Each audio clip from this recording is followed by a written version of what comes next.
Hi and welcome to the absolutely stunning Aphrodite Hills Golf Resort here in Cyprus. My name is Chris Ryan and in this video we're talking about practice, and I've got 3 things that you should be doing every single practice session which is going to help you make those changes that you're trying to make a little bit more efficiently and help you play some better golf. So all too often I see golfers at the academy, we talk through their golf swing and they grasp what they need to do to improve. However, they sometimes struggle to implement those changes and take them through to the golf course. How we practice is going to be really important in trying to improve that process and make those changes happen. So the first thing I would get you to do when you're practicing is set up a station. So a station is effectively the area that you're going to practice, and you can see that I've kind of done that here. Now this isn't maybe as detailed as I would like to go, but I need to have a station. So before that, we really need to know what we're trying to practice. So when I go, and I've got 40 minutes or an hour and I'm going to hit 50 or 60 balls, what am I trying to do? What's my purpose when I practice? Am I working on takeaway? Am I working on distance control? Am I working on shot shaping? Whatever it might be, we have to have a purpose. So for me, when I practice, I'm working a little bit on my takeaway. So therefore, point number 1 is I have to create a situation that helps me practice. My station has to help me practice. Now, very simply, I've got 2 alignment sticks. One is on the ground. This is for alignment. I tend to aim a little to the left of target. That would be my tendency if I'm not paying attention. So one alignment stick at my target is really going to help me work on my alignment. The second alignment stick is helping me how I move the golf club away. My tendency, as you might have seen from the videos, is to get that club working a little bit too much inside, in which case I would make contact with this alignment stick here. So I've created a little station which is going to help me practice. And that's really our first goal. Very often what I see golfers doing is they're going to the practice area, hitting balls with an idea in their mind of what they're trying to do. Now, absolutely an idea of what you're trying to do is important, but we have to have a practice station. We have to have some visual keys or some visual, markers that are going to help us do what we're trying to do. So there's our first little point. Now, point number 2 is to try and always include some type of feedback into your practice. Feedback is absolutely key. And for me, my preference would be negative feedback. And negative feedback would be when, if I perform what I'm trying to perform, absolutely nothing happens. However, if I do it incorrectly, I get something that tells me that's not quite right. So you'll notice I've got a head cover on the floor there. So what I'm going to do is I'm going to take that head cover, I'm going to place it just inside the golf ball.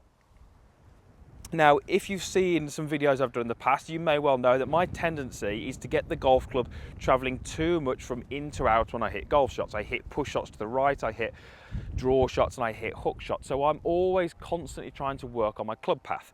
I have to have feedback to work on that. If I don't have feedback, how do I really know whether I'm making those changes and whether I'm making some better moves? So what I would do is I'd take a little bit of time setting up that head cover. I want it to be in a position where I can create a neutral golf swing without hitting it. Okay, and I'd say it's about right there. So what I've now got is I've got a station. The station is helping me visualize what I'm trying to do.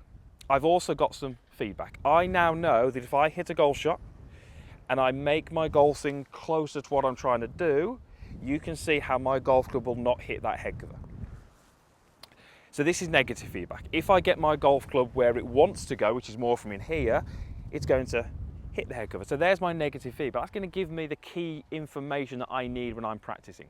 All too often I'll see golfers hitting 5 or 6 shots, making their old golf swing, but thinking they're doing their new one. So they're just grooving the poorer moves back in more. They're not implementing the new changes well enough. So feedback is key. Now our third point is actually, and I've only got 2 golf balls here, as you can see I'm on the golf course, so I haven't got a sort of practice facility, but really find this helps a lot of golfers, is take the basket of balls that you've got, wherever the balls, whether it's in a bag or a basket, and actually put those golf balls maybe some 5 paces away. So over where my golf bag is there, I appreciate you can't see my golf bag. Really good for getting you to be a little bit more disciplined in your practice. So what that would mean is I would take my golf ball, I would create my station, got my negative feedback, and I try and make my golf swing. So let me just do that now for you. So I'm only going to hit this a very short distance.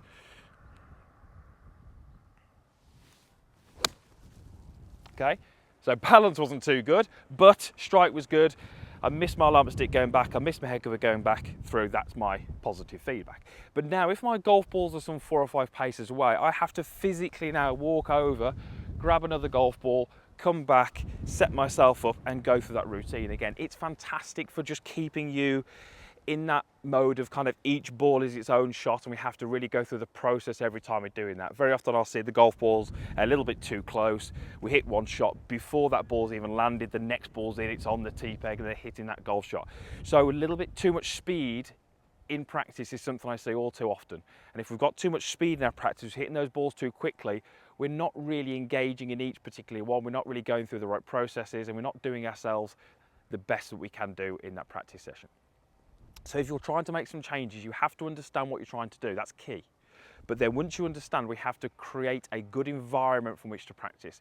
This is so important in making sure those changes filter through until the point where ultimately you're on the golf course, you can just peg your golf ball up, hit your golf shot, and hopefully we get that much better golf swing.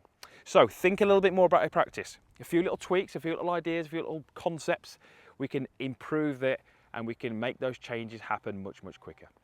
Right, thank you for watching. All the usual stuff is down below. There's a comments box down there, there is a like button, and there is also a link to subscribe to the channel if you are not already a subscriber. Please go ahead and click that, and it just means that you won't miss any of the new videos that are going up each week. Thank you again to Aphrodite Hills, I should say, for letting me have the golf balls for a couple of days, and also a big thanks to Golf Breaks who made this all happen. Much appreciated. Thank you for watching. We'll see you again soon.